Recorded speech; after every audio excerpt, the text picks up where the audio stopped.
अभिवादन स्वीकार कीजिए ब्रजेश मिश्रा का। और आप देखना शुरू कर चुके हैं द डिबेट। बहनों भाइयों, उत्तर प्रदेश की योगी आदित्यनाथ सरकार ने 9,13,000 करोड़ का बजट पेश किया है। ये किसी भी अपने देश के किसी भी राज्य का ये सबसे बड़ा बजट है जो उत्तर प्रदेश में आज विधानसभा में पेश किया गया है। ये 9,13,000 करोड़ कहाँ खर्च होने, किस मद में खर्च होने, सत्ता पक्ष का क्या विजन है और विपक्ष इसको विजनलेस क्यों कह रहा है, आज डिबेट में उत्तर प्रदेश के महाबजट पर महाचर्चा। बहनों भाइयों, किसी भी मुख्यमंत्री के लिए बड़ा गौरवशाली क्षण होता है और ख़ास तौर पर उत्तर प्रदेश जैसे बड़े राज्य के लिए कि वो 1 नहीं, 2 नहीं, 4 नहीं, उसके नेतृत्व में लगातार 10वां बजट पेश हुआ हो। ये मुख्यमंत्री योगी आदित्यनाथ की एक बड़ी संसदीय उपलब्धि है उत्तर प्रदेश के लिए कि वो 10वीं बार उनके नेतृत्व में उत्तर प्रदेश का बजट पेश किया जा रहा है। क्या है इस बार के बजट में? तो हर बार की तरह इस बार भी एक रिकॉर्ड बना है। उत्तर प्रदेश का जो बजट है 9 लाख करोड़ से भी ज़्यादा है। 9 लाख करोड़, आप सोचिए कितना बड़ा बजट है हमारे प्रदेश का। कई राज्य तो हमारे सिर्फ बाद वाली फिगर के से उनका उतना बजट होगा जितना उत्तर प्रदेश का प्राइमरी बजट है। तो क्या है इस बजट में और इस बजट के पीछे का सरकार का विजन क्या है? जो सदन में वित्त मंत्री सुरेश खन्ना ने आज स्पीच पढ़ी है, उस स्पीच में 3-4 बातें मोटे मोटे तौर पर मुझे दिखाई दी।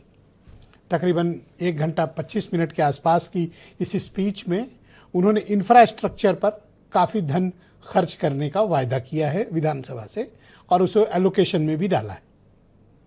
इंफ्रास्ट्रक्चर से कहने का तात्पर्य है कि सड़कें बनेंगी, एक्सप्रेसवेज बनेंगे, हाईवेज बनेंगे, पुल बनेंगे और बड़ी बड़ी जो भी आवश्यक इमारतें होंगी उनको तैयार किया जाएगा। इंफ्रास्ट्रक्चर से रिलेटेड और भी जो बड़े कंस्ट्रक्शंस होने वो किए जाने, यानी कि जो हमारा मूलभूत तंत्र है, ढांचा है, उसको दुरुस्त करने का कमिटमेंट विधानसभा में उन्होंने दिखाया है। दूसरा, आईटी इंडस्ट्री पे बड़ा जोर है। इंफॉर्मेशन टेक्नोलॉजी पे सरकार ने इस बार बजटरी एलोकेशंस को बढ़ाया है। जैसे उत्तर प्रदेश में अभी तक डेटा सेंटर तो हैं लेकिन artificial intelligence based data centre नहीं है, तो सरकार ने उसके लिए एक बजटरी प्रोविजन किया है, नए एलोकेशंस किए हैं फंड के, ताकि उत्तर प्रदेश में हम artificial intelligence based data centre तैयार कर सकें। बहन भाइयों, खाली डेटा सेंटर की कोई वैल्यू दुनिया में नहीं रह गई है, वो खाली गोदाम रह गए हैं। ये डेटा का स्मार्ट गोदाम है, वो है AI बेस्ड डेटा सेंटर।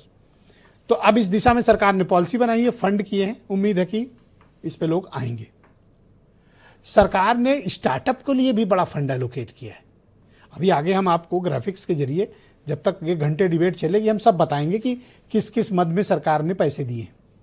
पारंपरिक जो मद है वो तो हैं ही, शिक्षा, स्वास्थ्य, बिजली, इन सब का अलग बजट होता है, सिंचाई का, सब्सिडीज का अलग बजट होता है, वो तो है ही, लेकिन कुछ इनोवेशंस भी किए हैं। और सरकार ने ये वायदा किया है कि इस बार का जो बजट है उस बजट में को नौकरी प्रदान किया जाएगा, यानी लोगों को जॉब्स मुहैया कराई जाएंगी। 2 तरह की जॉब्स, डायरेक्ट जॉब्स और इनडायरेक्ट जॉब। डायरेक्ट जॉब वो जो सरकारी नौकरियां मिलेंगी, इनडायरेक्ट जॉब जो सरकार इंफ्रास्ट्रक्चर और जितना अर्थतंत्र क्रिएट करेगी, इन्वेस्टमेंट के जरिए उद्योग धंधे लाएगी, उसमें जो इनडायरेक्ट जॉब मिलेगी, उस जॉब पर भी सरकार का इस बार विधानसभा में काफ़ी फोकस रहा है बजट स्पीच के दौरान। तो इस बार का बजट पिछली बार के बजट से क्या अंतर है, उस बजट में ऐसी क्या खास बात है? और ये चुनावी बजट है। कैसे?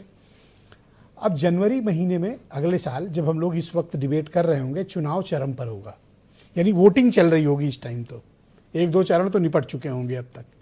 तो यानी कि जनरल बजट लाने का अवसर सरकार के पास नहीं रहेगा। तो फिर क्या रहेगा? तो ये ही चुनावी बजट है। इसको आप चुनावी बजट के तौर पर देखिए। इसके बाद मान के चलिए कि सितंबर वगैरह तक सरकार कुछ सप्लीमेंट्री बजट भी लेकर आएगी। वो सप्लीमेंट्री बजट किसका होगा? डायरेक्ट कैश ट्रांसफर, बिहार, उस टाइप भी सरकार के पास व्यवस्था है। क्यों? क्योंकि इस सरकार के पास कैश रिच गवर्नमेंट है। आज की डेट में कैश फ्लो सरकार के पास मेरे हिसाब से तकरीबन 55 से 60 हजार करोड़ का सरकार के पास कैश इस वक्त फ्लो मौजूद है। अब वो क्यों फ्लो बना है? क्योंकि बजट में उधर ज़्यादा पैसे खर्च नहीं हुए हैं, तो वो सरप्लस हुआ है। तो वो सरप्लस पैसा रखा है जो अगले साल सितंबर वगैरह में या अक्टूबर में, नवंबर में ये जो लोग अभी माहौल बना रहे हैं उनको बाउंसर आएगी कैश बेनिफिट ट्रांसफ़र की। क्यों? सरकार पास पैसे हैं, खर्च कर देंगे चुनाव के लिए।